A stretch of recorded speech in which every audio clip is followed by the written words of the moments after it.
Halo Gadgeters, balik lagi sama saya Arya. Dan ini adalah Poco F6 dan Xiaomi 13T. Pernah gak sih dengar kata pepatah yang bilang musuh kita yang terbesar adalah diri kita sendiri? Nah, pepatah ini tuh juga berlaku nih buat Poco. Bisa nggak nih dia bikin Poco F6 jadi lebih worth it ketimbang Poco F5, Poco F9 Pro, bahkan Xiaomi 13T. Ya makanya saya ketawa aja sih pas kemarin dulu tuh ada battle sindir-sindiran antara Poco sama Realme ya, yang ramai banget di Instagram yang pakai koran itu. Karena ya meskipun chipsetnya Poco F6 ini sama dengan Realme GT6, tapi buat yang udah megang dan udah pakai dua-duanya, ini tuh emang beda banget. Karena yang satu tuh ngejar performa, yang satu lebih all-rounder. Nah kalau ngelihat harga di pasaran, memang sekarang harga Xiaomi 13T ini udah mulai stabil ya, di 6,5 juta udah mulai normal lah. Ya, Poco F6 ini yang udah mulai goib nih. Tapi kalau kita ngeliat harga di pasaran sebenarnya masih cukup normal sih, di 5,7 sampai 5,8 juta. Nah, selisih sekitar 700 sampai 800 ribu. Mending langsung ambil Poco F6 atau nambah duit lagi ya buat ambil Xiaomi 13T sekalian. Yuk kita bahas. Nah, kalau ngomongin soal mesin performa, sebenarnya Dimensity 8200 Ultra di 13T ini udah monster banget ya. Kayak dipakai buat ngapa-ngapain tuh udah enak banget lah, apalagi buat main game berat juga masih sangat-sangat lancar. Tapi mesin yang ada di Poco F6 ini memang jauh lebih monster. Ya, Snapdragon 8S Gen 3 ini memang bukan kaleng-kaleng sih, karena di satu sisi dia nawarin speed yang kurang lebih mirip dengan versi flagshipnya, tapi ini dengan harga yang lebih terjangkau. Nah, perbedaan yang paling mendasar itu ada di core performanya ya, mana Snapdragon 8S Gen 3 ini udah pakai Cortex X series ya, tepatnya X4, yang biasanya emang ada di chipset-chipset kelas atas. Bahkan kalau di Dimensity aja itu mulai dari Dimensity 9000. Makanya kalau kita ngelihat di 8200 Ultra di 13T, itu tuh masih pakai Cortex yang jadul ya, yang artinya dia pakai Cortex A78 yang lebih sering ditemuin di HP-HP kelas tengah. Tapi F6 ini nggak cuma kenceng di mesin doang ya. Kalau kita ngelihat storage-nya atau memorinya atau penyimpanan internalnya, dia tuh udah pakai UFS 4.0 yang memang lebih kenceng daripada punya 13T yang masih UFS 3.1. Nah, sebagai gambaran, waktu itu saya coba transfer ya file ukuran 200 MB di Poco F6 dan 13T ini. Dan di F6 ini tuh cuma butuh waktu sekitar 6 detik doang. Sementara di 13T itu bisa tembus sekitar 11 sampai 12 detik dengan ukuran file yang sama. Nah, itu kan gambaran teknis doang ya. Kalau dipakai buat main game, sejauh apa sih bedanya? Buat main PUBG Mobile, ini lumayan beda sih. Karena sejak update ke versi 3.2 dan udah support frame rate 120 fps, main Poco F6 di PUBG Mobile ini tuh bisa dapat settingan yang paling rata kanan. Ya, di sini udah bisa jalan sampai 120 fps dan sangat-sangat stabil. Saya sempat update PUBG Mobile ke versi yang terbaru juga di 13T, cuma sayang banget ternyata settingannya masih mentok di 90 fps. Ya sebenarnya main PUBG Mobile di setting 90 fps itu udah sangat-sangat smooth dan enak banget ya. Cuma memang ada perbedaan yang cukup mendasar sih, apalagi pas kita mode driving gitu ya, kita pakai speed yang tinggi di 120 fps yang ada di Poco F6 itu tuh berasa halus banget dan nyaris nggak berasa ada cegukannya sama sekali.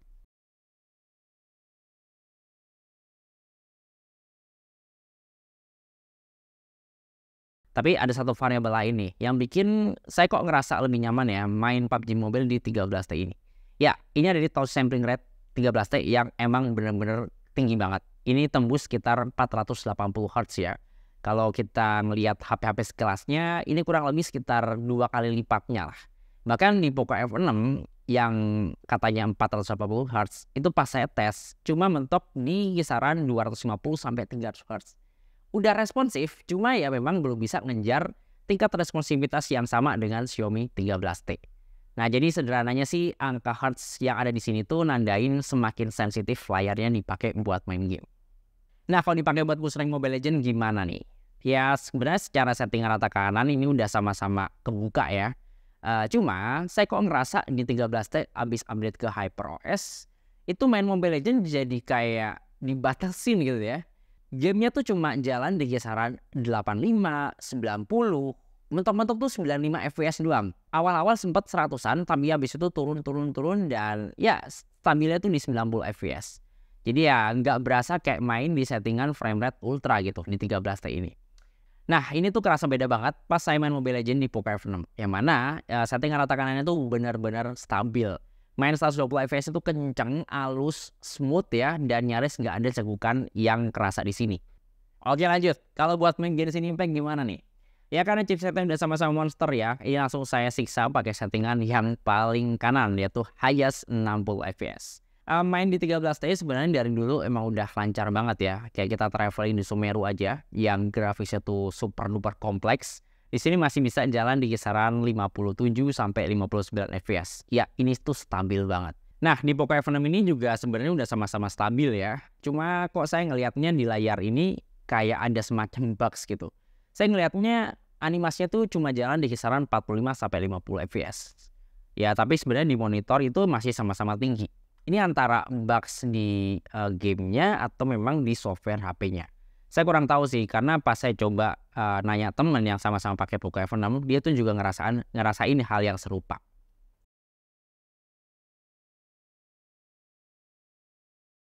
Ya kalau buat Genshin Impact sebenarnya ini udah OP banget lah antara dua HP ini. Bahkan kita tuh nggak perlu pakai fan cooler buat kendokrak performanya gitu, atau bikin stabil.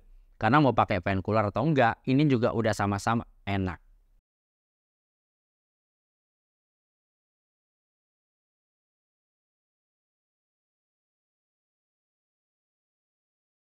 Nah, fan cooler ini tuh baru kepake kalau kita mainin game yang animasinya jauh lebih mantap. Yap, ini Wuthering Waves ya. Ini memang secara grafis, secara animasi bisa dibilang ini Genshin Impact versi HD. Karena ya kayak kita baru pakai buat jalan-jalan doang tuh nge-lag-nya udah mulai berasa. Ya di sini saya pakai settingan yang paling mentok kanan ya, udah yang paling tinggi lah grafis dan frame rate-nya. Dan memang antara Poco F6 dan Xiaomi 13T nggak selancar kayak kita mainin di Genshin Impact. Ini antara gamenya yang belum stabil atau memang secara hardware-nya belum bisa optimal banget buat game yang satu ini.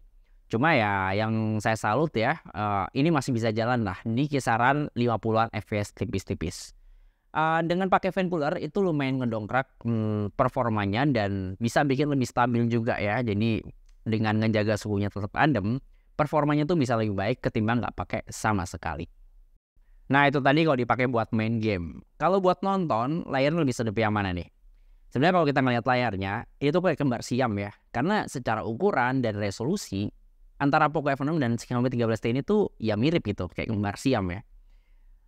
Panelnya juga AMOLED, cuma kok pas saya pakai buat nonton, kayak ada perbedaan karakter warna gitu. Dimana saya ngeliatnya di 13T ini tuh kerasa lebih gonjreng dan lebih saturated gitu ketimbang Poco F6 yang warnanya tuh lebih dekat ke warna-warna natural. Padahal untuk settingan profile displaynya tuh udah sama-sama saya nyalain yang original ya. Ya kalau soal warna itu lebih ke selera masing-masing ya. Ada yang suka warna gonjreng, tapi ada suka warna natural juga. Tapi yang penting ini udah bisa streaming di kasta tertingginya Netflix, yaitu udah bisa pakai Dolby Vision. Yang mana untuk visualnya ya tentu kelihatan kontrasnya lebih tinggi dan suaranya juga lebih mantap. Terus kalau untuk refresh rate-nya secara angka memang 13T ini lebih kelihatan ganteng ya, udah 144 Hz. Cuma ya pada kenyataannya untuk seharian memang 144 Hz ini tuh nggak bisa dipakai, alias dia tuh cuma bisa dipakai di aplikasi tertentu aja. Khususnya aplikasi benchmark ya. Kayak kita pakai buat scroll menu-menu di home screen atau buat buka game ya, itu cuma terbatas di 120 Hz. Ya kurang lebih pengalamannya mirip-mirip lah dengan yang ada di Poco F6. Terus kalau ngomongin soal AOD atau Always On Display, ya Xiaomi 13 ini masih menang banyak sih karena dia nggak dibatasin AOD-nya sampai 10 detik doang kayak di Poco F6. Jadi ya lebih fleksibel kalau kita mau pakai AOD yang benar-benar always on. Terus kalau untuk speakernya gimana nih? Yes, di sini udah sama-sama stereo sebenarnya. Cuma pas saya pakai buat nonton film-film action, terus dengerin musik-musik yang lumayan keras, memang di Xiaomi 13T ini kerasa lebih manjain telinga banget ya. Karena dia tuh nggak cuma menang lantang doang, tapi tuh suaranya lebih bulat dan masih kerasa ada bass tipis-tipis. Di Poco F6 sih udah lumayan keras gitu ya, cuma pas saya setel volumenya ke 100% atau yang paling maksimal, suaranya tuh lebih ke arah sember alias udah mulai pecah. Tapi sejauh apa sih bedanya? Coba deh dengerin.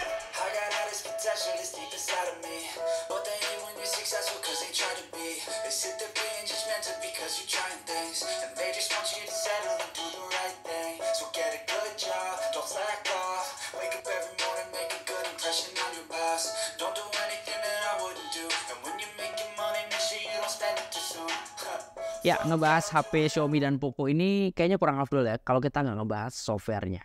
Nah, dua HP ini tuh udah sama-sama ngejalanin HyperOS ya. Yang mana Xiaomi 13T ini habis update ke HyperOS yang udah basisnya Android 14. Sementara Poco F6 ini dari awal buka kotak, kita udah bisa langsung jalanin HyperOS yang sama-sama pakai Android 14. Nah, HyperOS di sini tuh memang benar-benar nyenengin ya, karena ada beberapa interface baru, terus ukuran juga lebih ringkes, bahkan kita bisa pakai lock screen yang ala-ala iOS ya, yang ada deep effect-nya gitu. Itu salah satu fitur yang saya suka banget dari HyperOS. Cuma ya lagi-lagi ternyata perbedaan harga di sini tuh ngaruh juga nih, sama yang namanya iklan. Ya, Poco F6 meskipun udah pakai HyperOS, ternyata memang masih nggak bisa bebas dari yang namanya iklan ya, seperti MIUI di HP-HP Xiaomi sebelumnya.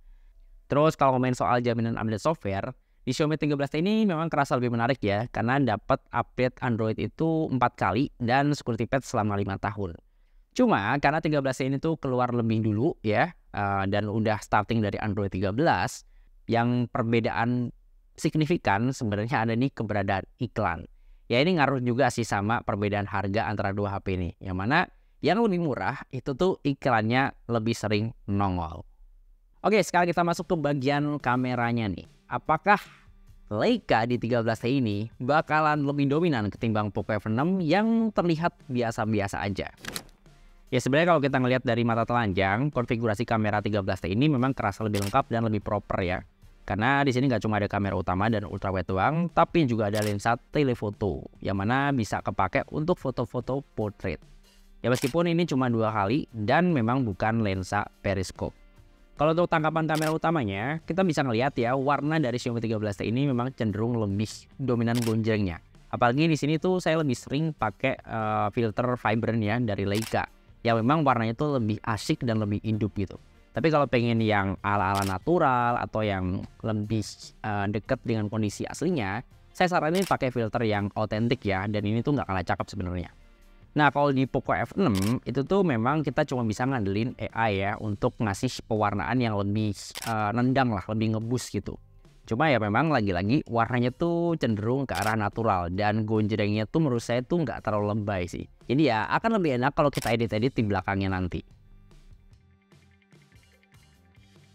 Terus kalau untuk kamera ultrawide-nya, bisa saya bilang ya, peran Leica di Xiaomi 13T ini memang benar-benar dominan. Dimana dia tuh nggak cuma ngegarap kamera utama, tapi ultrawide-nya juga dikasih yang proper banget.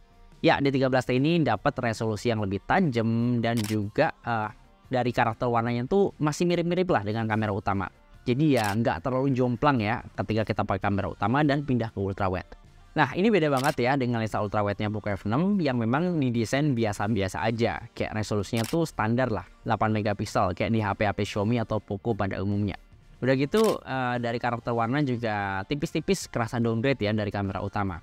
Dan saya tuh ngelihatnya lensa ini ya sebenarnya masih mirip-mirip dengan ultrawide yang ada di Poco F5 sebelumnya. Nah, perannya Leica di kameranya 13T ini juga ngaruh sampai ke mode malam yang dibikin lebih proper lagi. Ini nggak cuma menang terang doang ya, tapi secara warna, secara detail di 13T ini tuh jauh lebih mantep.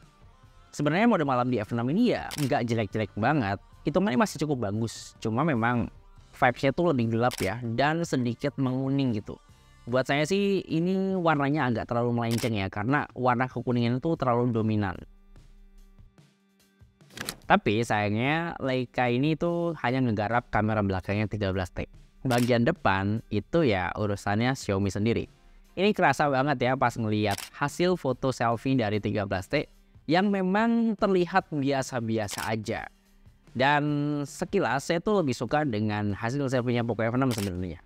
Ini bukan soal lebih tajam atau lebih mantep gitu ya. Memang di Poco F6 ini tuh selfie-nya lebih enak karena angle-nya tuh lebih lega. Dan kulit warna saya tuh nggak terlalu jauh lah dengan kulit warna aslinya. Kalau di Xiaomi 13T ini udah lebih sempit dan warna muka saya tuh kayak kelihatan kemerah-merahan gitu. Apalagi pas dipakai buat foto selfie di tempat yang lumayan terik.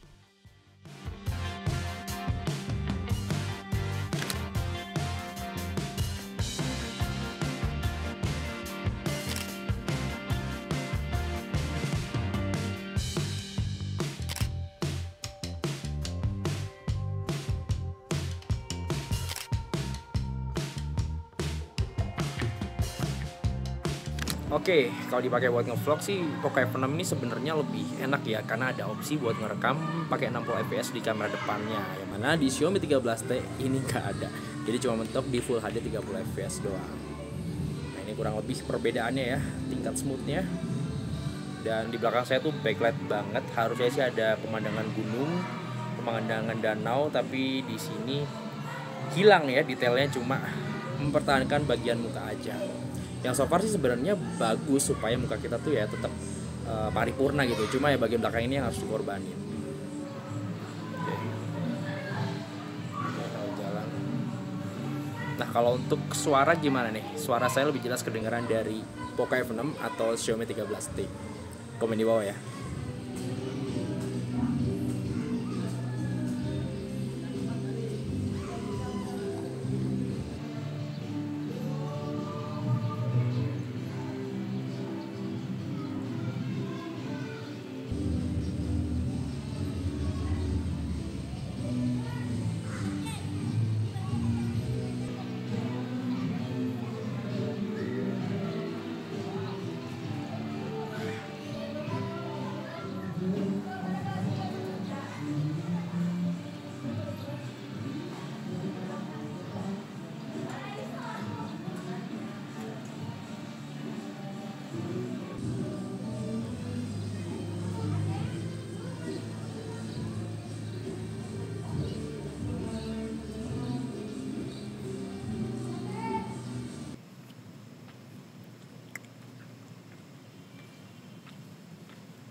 Oh ya, kalau kita main-main ke mode Pro-nya, bisa saya bilang mode Pro di 13T ini jauh lebih lengkap dan lebih proper.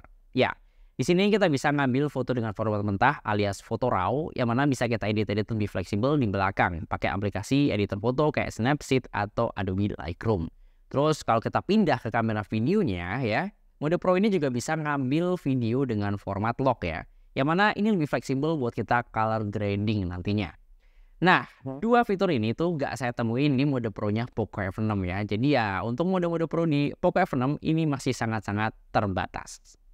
Oke, lanjut. Sekarang kita masuk ke bagian konektivitas. Ya, kalau ngomongin soal speed Wi-Fi, bisa saya bilang speed Wi-Fi di Xiaomi 13T ini tuh lebih kencang daripada speed Wi-Fi Poco F6. Ini udah saya pakai Wi-Fi yang sama, server yang sama pula, dan udah saya coba beberapa kali lah. Dan hasilnya ini lumayan signifikan bedanya. Nah, buat yang sering pakai fungsi navigasi di HP, tes GPS ini juga perlu jadi pertimbangan ya. Dan untuk GPS di 13T, memang ini kerasa lebih gercep kunci lokasi dan akurasinya juga relatif lebih baik. Ini bahkan masih bisa di bawah 10 meter. Oh ya, satu lagi nih kalau ngomongin soal konektivitas. Jadi selain bisa pakai dual SIM, di 13T ini tuh ada satu opsi lagi, Pak. Ya, di sini bisa pasang atau bisa pakai yang namanya eSIM alias SIM yang bentuknya bukan fisik lagi. Ya, tadi kan kita udah ngomongin panjang lebar ya antara dua HP ini, mulai dari performa, layar, kamera, software, konektivitas, dan lain-lain. Tapi gimana nih dengan daya tahan baterainya? Beda jauh nggak sih? Secara kapasitas baterai sih masih samaan ya, 5000 mAh. Tapi untuk pemakaian harian bisa saya bilang dan saya rasain betul ini lumayan berbeda. Khususnya buat dipakai main game sih. Dan di Xiaomi 13T ini tuh kerasa lebih hemat baterai ketimbang di Poco F6. Udah gitu Snapdragon 8 Gen 3 kan pakai arsitektur yang lebih baru, yang mana mesinnya tuh lebih powerful, lebih nendang, dan ini memang lebih haus konsumsi baterainya. Ya, dengan baterai yang sama-sama 5000 mAh, untuk kecepatan ngecasnya gimana nih? Nah, di Poco F6 ini kan dapat upgrade yang cukup signifikan ya untuk adapter chargernya, karena dia udah dapat yang 90 watt ya. Berbeda dengan HP Xiaomi 13T yang masih di 67 watt. Tapi perbedaan angka watt ini ternyata nggak terlalu signifikan pas kita coba ngelihat durasi ngecasnya. Kayak ngecas dari 10% sampai isi setengahnya itu tuh cuma beda sekitar 3 atau 4 menit lah. Dan bahkan sampai benar-benar penuh di 100%, bedanya tuh sekitar 10 sampai 11 menit doang. Oke, jadi kesimpulannya, Buat yang cari HP cuma buat main game doang, menurut saya sih ambil Poco F6 ini udah paling bener ya. Ini HP nggak cuma sekedar menang kencang doang untuk mesin performanya, tapi beberapa game juga udah cukup optimal jalan di HP ini. Bukti dari beberapa settingan game rata kanan juga udah bisa dimaksimalin di HP ini. Kalau buat kamera sih sebenarnya nggak jelek-jelek banget ya, tapi ya lebih ke B aja. Artinya masih banyak HP lain yang kameranya lebih bagus di harga segini. Nah, kalau menurut saya, Xiaomi 13T ini tuh lebih cocok ya disebut the real flagship killer. Ini dipakai buat main game, performanya nggak malu-maluin, dipakai buat konten juga kamera foto dan videonya sama-sama cakep, dan yang paling penting di sini udah bebas iklan. Ya di mana-mana kan HP flagship emang nggak ada iklannya sama sekali. Ya perlu dipikirin, penerus Xiaomi 13T ini juga kemungkinan bakal masuk resmi Indonesia ya. Mungkin bisa sekitar 3 bulanan lagi lah. Kalau nggak urgent, mending tungguin aja sih. Tapi kalau urgent, ya sebenarnya ngambil Xiaomi 13T ini masih sangat-sangat enak buat dipakai beberapa tahun ke depan. Oke, terima kasih udah nonton video ini sampai selesai. Dan semoga video ini bisa ngasih referensi ya. Terutama buat anda yang masih bingung, mending ambil Poco F6 atau nabung dulu lagi buat ambil Xiaomi 13T sekalian. Nah, untuk ngecek spek lengkap dan link pembelian kedua smartphone ini, seperti biasa, Anda bisa cek linknya di kolom deskripsi di bawah video ini. Ya, di sini dengan saya Arya, dan di belakang kamera ada Tama. Sampai ketemu di video berikutnya.